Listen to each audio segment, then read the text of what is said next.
올 들어 프랜차이즈 가맹 모집 시장 흐름이 눈에 띄게 달라졌습니다. 몇 달 전만 해도 느릿했던 문의 속도도 빨라지고 예비 창업자들의 움직임도 확실히 살아났죠. 불과 7, 8월만 해도 소비 위축, 폭염, 추석 일정이 10월까지 밀리면서 시장 전체가 조용한 분위기였는데요. 지금은 단순히 분위기가 풀리는 수준이 아니라 시장 전체가 회복하기 시작했습니다. 특히 눈에 띄는 건 창업 비용대별로 회복 속도의 차이가 뚜렷했다는 겁니다. 그래서 오늘 영상에서는 어떤 창업 모델이 가장 먼저 가능하고 있는지, 어떤 광고 전략이 효과가 좋은지, 그리고 대표님 브랜드가 어디에 맞춰야 하는지 이 흐름을 쉽게 풀어서 알려드리겠습니다. 안녕하세요. 지난 8년간 800개 업체를 책임진 마케팅 레버리지입니다. 이번 흐름을 이해하려면 한 가지를 먼저 짚고 가야 합니다. 지금 시장에서 중요한 건 단순히 회복했다 안 했다가 아니라 누가 먼저 반응했는지, 누가 안정적으로 효율을 만들고 있는지, 그리고 차이를 만든 핵심 요인을 이해하는 겁니다. 왜냐면 지금 시장은 소자본, 중자본, 고자본 창업이 각각 다른 속도, 다른 이유로 회복하고 있기 때문이죠. 그래서 지금 시점에서는 광고를 집행하는 것보다도 우리 브랜드가 어떤 구간에 서 있는지 아는 게 훨씬 중요합니다. 가장 먼저 반응한 건 소자본 창업입니다. 초기 투자금이 적고 회전 속도가 빠른 브랜드일수록 문의 증가폭이 가장 컸습니다. 이건 지금 창업자들의 심리가 그대로 반영된 결과입니다. 불안정한 경기에는 누구나 작기 시작해서 위험을 줄이고 빠르게 돈을 회전시키는 구조를 찾게 되는 거죠.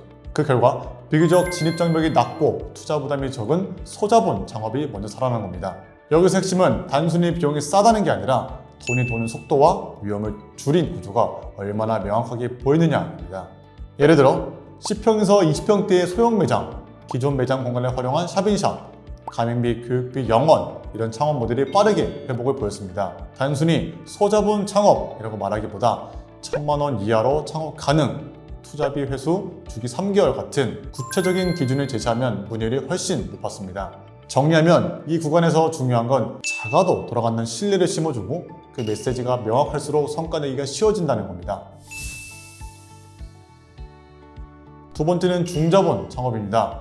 8월까지는 회복이 조금 더뎠지만 9월 이후에는 확실히 안정권으로 돌아왔습니다. 중자본 창업 시장에서 중요한 건 균형감입니다. 예비 창업자들은 너무 싸면 불안하고 너무 비싸면 부담스럽다는 심리를 가지고 있습니다. 그래서 어느 정도 검증된 브랜드의 신뢰성과 수익 구조가 동시에 보여야 창업으로 이어지게 되는 거죠. 실제로 중자본 구간에서 잘 나가는 브랜드들의 공통점은 단순히 광고비를 많이 쓰는 게 아니라 고객이 신뢰할 수 있는 구조를 만들었다는 점입니다. 예를 들면 본사의 교육 시스템이 얼마나 체계적인지, 매장 운영 지원이 안정적으로 제공되는지, 특히 운영 데이터가 투명하게 공개되고 있는지, 이런 요소들이 예비 창업자의 불안을 줄이고 있죠. 광고에서도 누적 가맹, 땡땡땡기 돌파, 재계약률 92%처럼 수치를 기반으로 한 문구가 좋은 반응을 얻고 있습니다. 사실 가장 좋은 건 실제 가맹점주의 인터뷰나 운영 후기 같은 콘텐츠를 활용해서 검증된 브랜드 이미지를 보여주는 겁니다. 정리하자면 중자본 시장에서는 신뢰를 구체적으로 증명하는 구조가 필요합니다. 그게 쌓여야 예비 창업자는 해볼만 하다라고 판단하죠. 마지막은 고자본 창업입니다. 비용이 많이 들기 때문에 진입장벽이 높아 회복 속도는 가장 느리지만 점진적으로 개선되는 패턴이 나타나고 있습니다. 고자본 예비 창업자들의 행동을 봐도 확실히 다른 점이 있습니다. 한두 번의 광고를 보고 문의하지 않고 브랜드 인지도와 실제 운영 사례를 꼼꼼히 비교한 뒤에 결정을 내립니다. 그리고 이 과정은 몇 주가 아니라 몇 달이 걸리는 경우도 많이 보이고 있죠. 그래서 이 시장에서는 단기 이벤트보다 장기적으로 브랜드를 노출시키는 전략이 필요합니다. SNS 검색, 유튜브, 블로그 등 다양한 채널에서 브랜드를 반복적으로 노출시켜야죠. 그리고 리타겟팅을 통해 인식을 점점 쌓아가는 구조를 만드는 것도 중요합니다. 브랜드 인지도가 높을수록 전환 속도도 빨라지기 때문이죠. 정리하자면 고자본 창업은 신뢰를 얼마나 오랫동안 쌓을 수 있느냐의 싸움입니다.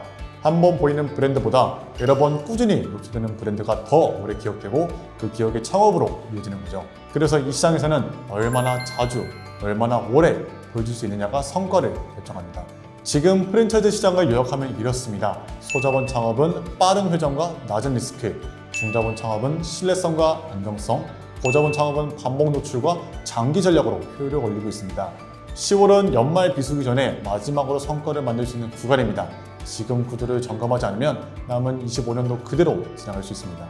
광고를 집행하는 건 누구나 다 할 수 있습니다. 하지만 효율은 시장 구조를 이해한 전략에서 나옵니다. 지금은 단순히 예산만 더 쓰는 시점이 아니라 우리 브랜드의 구조와 메시지가 시장의 흐름과 잘 맞아떨어지느냐, 그걸 점검해야 할 때입니다. 만약 내부에서 방향을 잡기 어렵다면 댓글에 있는 링크로 문의 남겨주세요. 어떤 전략이 대표님 브랜드에 맞을지 함께 고민해드리겠습니다. 오늘도 긴 영상 끝까지 시청해주셔서 감사합니다. 지금까지 마케팅 레버리지의 김건우 마케터였습니다.